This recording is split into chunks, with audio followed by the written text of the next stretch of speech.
Olá, seja bem-vindo ao canal Bioastro. Eu sou o Marcos Pedroso e hoje vamos falar sobre o Sistema Solar.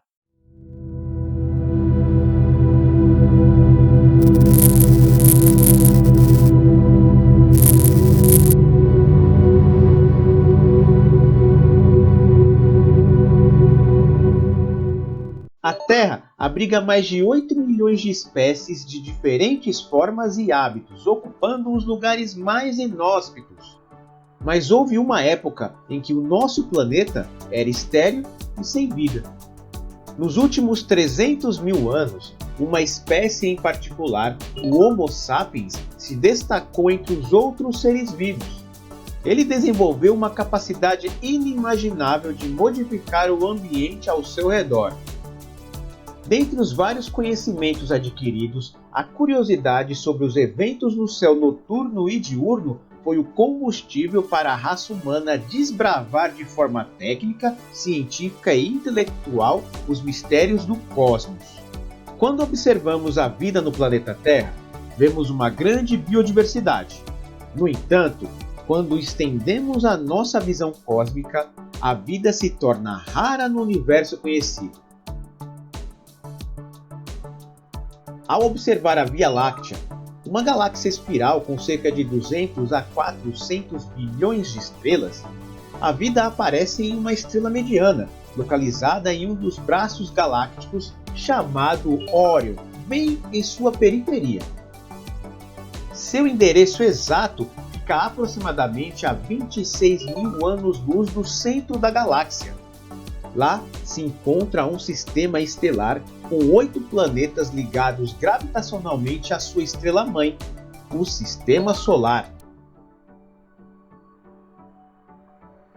Esse sistema é formado por uma única estrela, o Sol. Foi aqui que a vida como conhecemos floresceu. Olhando desta maneira, não encontramos uma resposta fácil para explicar esse fenômeno. Mas quando observamos de forma especial, podemos indagar alguns aspectos. No Sistema Solar, existe uma região muito analisada e estudada pela astrobiologia. Essa é uma faixa conhecida como Zona Habitável, destacada em verde. Essa região é especial, pois é nela que a vida se tornou estável. A Zona Habitável não é um privilégio somente do Sol. Essa região bem característica, existem muitas estrelas por aí na galáxia e no universo afora. Mas o que seria essa tal ZH? A grosso modo, a zona habitável é um local presente nas proximidades de uma estrela em que a temperatura pode favorecer um planeta, caso esteja nessa região, de ter água em estado líquido em sua superfície. Observando o Sistema Solar, a Terra está justamente inserida na zona habitável do Sol. Essa característica foi muito importante para que a vida pudesse surgir. No caso da Terra, o palco inicial foi os mares primitivos. A zona habitável do Sistema Solar está a aproximadamente 150 milhões de quilômetros do Sol. No entanto, essa distância varia de estrela para estrela. Isso quem determina é a temperatura, tamanho e a idade da estrela. Repare que a região mais interior ao Sol em vermelho, onde se encontram os planetas Mercúrio e Vênus, estão fora da zona habitável, ou seja, a água líquida em suas superfícies não é uma realidade, pois as temperaturas nas proximidades do Sol evaporam totalmente esse elemento tão essencial para a vida como conhecemos. Já na região mais externa à nossa estrela, marcada em azul, encontram-se os outros planetas, incluindo Marte e os planetas gigantescos e gasosos. Nessa faixa, as temperaturas baixas são congelantes, não permitindo a água líquida na superfície. É comum lembrarmos somente dos planetas quando falamos do Sistema Solar. Porém, este sistema estelar é muito mais que isso. Além dos planetas, temos asteroides, cometas, luas, planetas anões, cinturões de asteroides, poeira, gelo, objetos como troianos, centauros e também podemos dizer sondas lançadas há tempos pelo ser humano, já que muitos deles estão vagando no nosso sistema. O Sol dita as regras da dinâmica do sistema solar, pois sua gravidade influencia todos à sua volta. Atualmente, 8 planetas orbitam a nossa estrela, sendo divididos em planetas telúricos, ou seja, os rochosos, que são Mercúrio, Vênus, Terra e Marte, também conhecidos como planetas interiores. O outro grupo são chamados de jovianos, e são eles Júpiter, Saturno, Urano e Netuno, também conhecidos como planetas exteriores. Além dessa família de planetas, estão contidos os outros personagens de grande importância para a ciência. O primeiro objeto celeste que vem à cabeça deste grupo é a Lua, o satélite natural da Terra. Inclusive, já fizemos um vídeo falando um pouco da história de Selene. Pois é, este é um dos nomes da Lua. Falando em satélites naturais, dos planetas telúricos, somente a Terra e Marte possuem companheiros. O planeta vermelho tem 2 objetos em formato batatoide girando ao seu redor. Seus nomes são Phobos e Deimos. Aqui podemos fazer um pequeno parêntese para explicar que a origem dessas duas marcianas se deu por um furto espacial. Isso mesmo! Bom, brincadeiras à parte, a teoria que mais explica a origem dessas duas é a da captura. No passado, a força gravitacional marciana capturou esses objetos para si. Atualmente, o Sistema Solar possui 200 satélites naturais, mas isso muda com as novas descobertas. Essas luas estão orbitando os planetas rochosos, gasosos, planetas anões e até asteroides, sabia? Continuando nossa descrição do Sistema Solar, podemos observar uma região entre Marte e Júpiter bem especial. É como uma espécie de fronteira entre os 2 tipos de planetas em nosso sistema. Essa região possui uma grande concentração de rochas espaciais como asteroides, meteoroides e planetas anões. Outro parêntese: o que difere um asteroide de um meteoroide? Basicamente seu diâmetro, ou seja, seu tamanho. O cinturão de asteroide abriga boa parte dessas rochas. No entanto, é possível encontrar asteroides e meteoroides em outras regiões do Sistema Solar. Hoje, há um registro de mais de 1000 asteroides. Lógico que esse número muda com o tempo.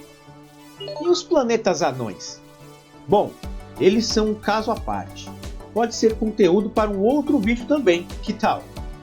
Esse assunto rende muito papo, mas para o vídeo não ficar longo, vamos por partes.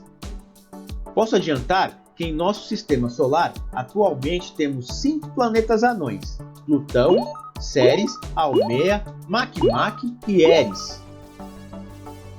Você já ouviu falar nos objetos troianos? Um exemplo é um grupo de rochas que dividem a órbita com o planeta Júpiter ao redor do Sol. Também considerados asteroides, eles se dividem em 2 grupos ao longo da órbita de Júpiter. Essas 2 localidades orbitais são chamados de pontos de Lagrange, e nesses pontos há uma estabilidade gravitacional que mantém o grupo de rochas coesos e partilhando a órbita jupiteriana. Outro grupo de objetos celestes peculiar são os centauros. Na mitologia grega, por exemplo, o centauro é aquela figura metade homem e metade cavalo, certo? No caso da astronomia, a lógica é semelhante, pois os objetos centauros são uma espécie híbrida, ou seja, possuem tanto características de asteroides quanto de cometas. Esses pequenos corpos celestes são encontrados entre Júpiter e Netuno. Bem além do planeta Netuno existe uma região conhecida como Cinturão de Kuiper. Aqui neste local, os objetos são caracterizados como transnetunianos, que são formados por rochas e material congelados como asteroides e cometas de curto período. Fazendo um parênteses aqui, Os cometas são gigantescas estruturas de gelo, poeira e um pouco de material rochoso. Todos eles orbitam o Sol e de tempos em tempos eles se aproximam da nossa estrela. Essa aproximação permite a formação de duas caudas, uma de poeira e outra de partículas. O período dos cometas é dividido em dois, curtos e longos. Os cometas de curto período realizam sua passagem próxima ao Sol em menos de 200 anos, e a maioria deles se encontram no cinturão de Kuiper. O mais famoso cometa de curto período é o Halley, que passa perto do Sol a cada 76 anos. A última vez foi em 1986. Agora, os cometas de longo período passam próximo ao Sol em intervalos acima de 200 anos, e eles se encontram em uma região considerada o limite do Sistema Solar, a nuvem de Oort. Nela são encontrados meteoritos, asteroides e cometas de longo período. E quanto aos equipamentos lançados pelo homem? Sabe quais os mais distantes instrumentos humanos que vagam no Sistema Solar? Isso mesmo, as Voyagers. Elas foram lançadas há mais de 40 anos e estão vagando o Sistema Solar, nos trazendo informações incríveis sobre nossa vizinhança espacial. Hoje, elas se encontram no espaço interestelar, a mais de 18 bilhões de quilômetros da Terra. Qualquer informação enviada pelas sondas demora mais de 16 horas para chegar à Terra. Elas estão localizadas exatamente em uma região chamada de heliopausa. Esse local não sofre tanta influência gravitacional do Sol, no entanto, ainda é sistema solar. Os cientistas acreditam que as Voyagers atravessarão a nuvem de Oort e finalmente sairão do sistema solar daqui a 30.000 anos. Bom, deu para perceber o quanto é complexo e imenso o nosso sistema solar. E deu para ver como ele é especial, pois é o endereço cósmico da vida como conhecemos. Será que existem outros sistemas estelares com características tão ímpares como o nosso sistema solar?